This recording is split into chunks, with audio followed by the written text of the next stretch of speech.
morning everyone.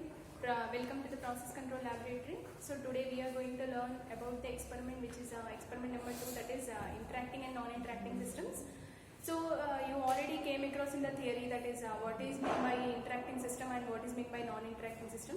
Just I'll give a brief introduction about interacting and non-interacting. So this is a schematic for the non-interacting system and this is a schematic for the interacting system. So here we are seeing two systems. This is a one tank and this is another tank. Each and every tank are just defined as one system.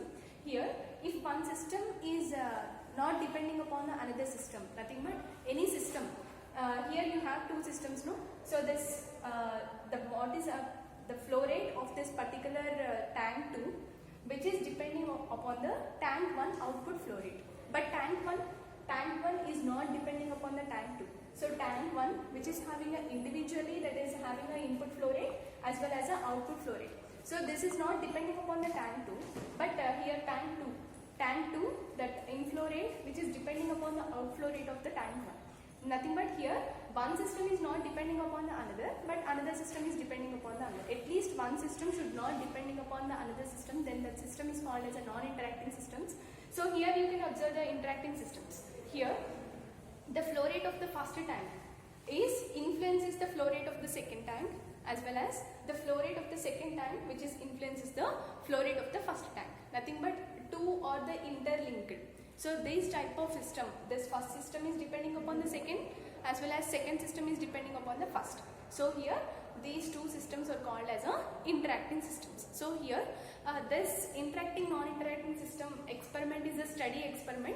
How that flow rate as well as area, how the flow rate of a particular tank and what about depending upon the area and height of the particular tank, how it will influences the flow rate of change of flow rate, how it influences the parameters which is like a area as well as a height, that we are going to observe in this experiment. Okay, so here let us take the flow rate of our input tank, that is Qi, and the height of the particular tank is H1, and here the output flow rate, let us take that is a Q1 here, that is the inflow rate of the particular tank 2 here, and this is having the output flow rate of Q0. So here we are placing a restrictions, nothing but here we can change the flow rate by adjusting this particular control valve. So here these called as a restrictions. So here this restrictions will maintain the resistance value of R1, and here this tank is a storage tank. So nothing but that will store the some whatever the liquid what we are going to pour that one. So this will store the data. So here this particular system will maintain the parameter, that is capacitance C. Here restriction will maintain the parameter, that is R resistor, and here time which will shows the parameter, that is C. So here that flow rate of a particular tank or flow rate of a particular system, which will be directly proportional to the rate of change of flow rate. So that is, for example, here Q0 is the output flow rate, Qi is the input flow rate. So here that rate of that difference of flow rate, that is inflow as well as outflow, so which is proportional to the rate of change of height. So rate of change of height, that is height, let us take that is dH, rate of change of height. So whenever we remove the proportionality, then we are going to get a constant. So here Q0 we are going to define, Qi we are going to define. So according to the here first tank, which is having the flow rate of Qi as well as a Q1. So that we can write it as Qi minus Q1 is proportional to the dH by dt, dH1 by dt. Here height of the tank H1. And here second tank, for the second tank input flow rate is a Q1 and output flow rate is a Q0. So that is Q1 minus Q0 is proportional to the, what is the height of the tank 2, that is dH2, that is H2. So dH2 by dt. So these two, by deriving these two equations, we are going to get the transfer functions. After observing that experiment, we will derive the transfer functions. So now we will go for the interacting system. So here interacting systems, which is having the input flow rate of Qi, as well as here we does not consider the second flow rate. We does not consider the second flow rate. Here intermediate flow rate is there, which will influences the tank H1 as tank H2. So these two are the tank, this is a tank 1, let us take, and this is a tank 2. So here this intermediate flow rate, this is called as an intermediate flow rate. This flow rate which will influence is a difference of flow rate is proportional to the rate of change of height. So difference of flow rate means for the tank 1, that is Qi minus the outflow rate is Q1 is proportional to what? Which is a height, that is dH1 by dt. So how we are going to define Q1 here? So that Q1 which will changes and H1 will changes according to the height H2 also. So we can define the Q1 as which is H1 minus H2 by R1. So here we define Q1. Here we define Q1. How we are going to define? This is not depending upon the tank 2. So directly we can write the Q1 value as H1 by R1. But not here. Here this is a two tanks are interacting. So two tanks are interacting, so that we can write it as H1 minus H2 by R1. For the tank 2 also same thing, that is Q1 minus Q0 is proportional to dH2 by. After deriving these two equations, we are going to get the transfer function of the interacting systems. So after observing the experiment, we can write the transfer functions.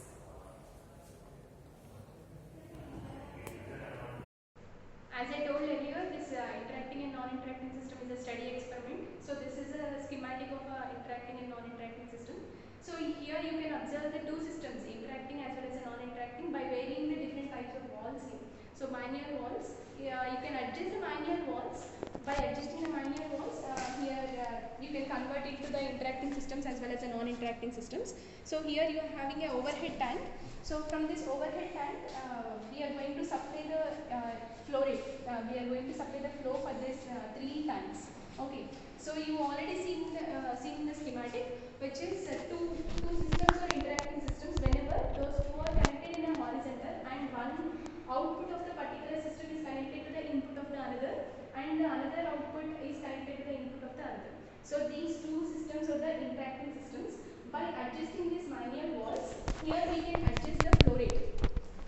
We can adjust the flow rate as well as we can adjust the height of this particular two tanks in an equal level. So these two, whenever we close this particular wall, and we open these two walls, and we can maintain the heights of these two tanks are similar. So these two are the interacting systems. So we are not considering this one at that situation. So whenever we need to convert it into the non-interacting systems, so one of these two tanks will be sit in idle position. Another two tanks will act as a non-interacting systems. So here, for example, let us sit this wall is closed. So this I am opening, and this wall is also I am opening.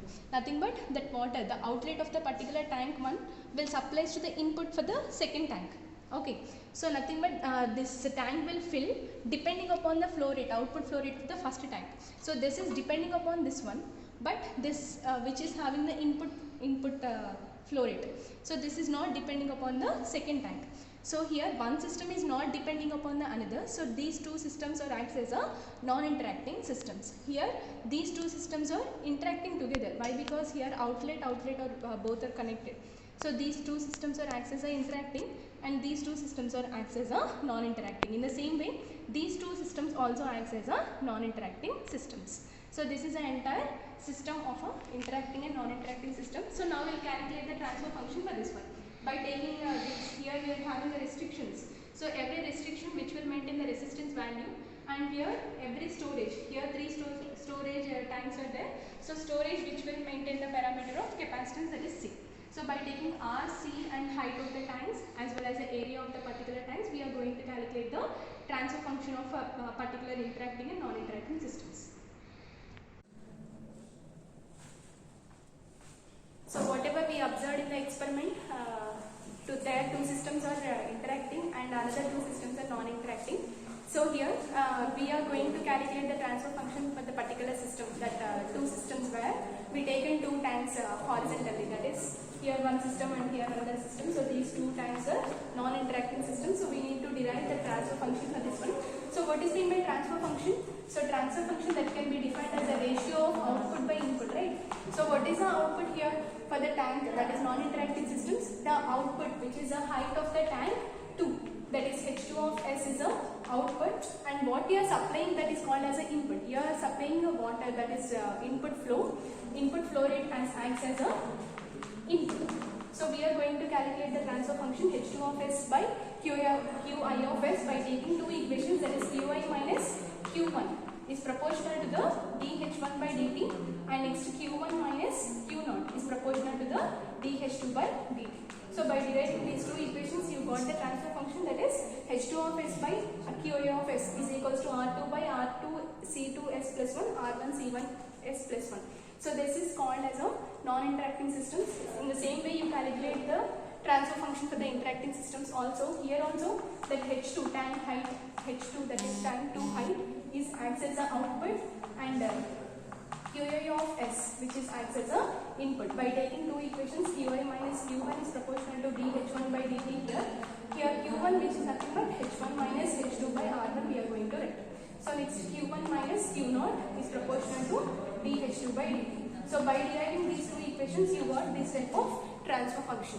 So as what I told, this is a study experiment. You need to observe the total schematic as well as then you need to calculate the transfer function. So in the next session, we discuss about how we are going to control the level. Then we are going to measure the level and control the level. That will see in the next session. Thank you.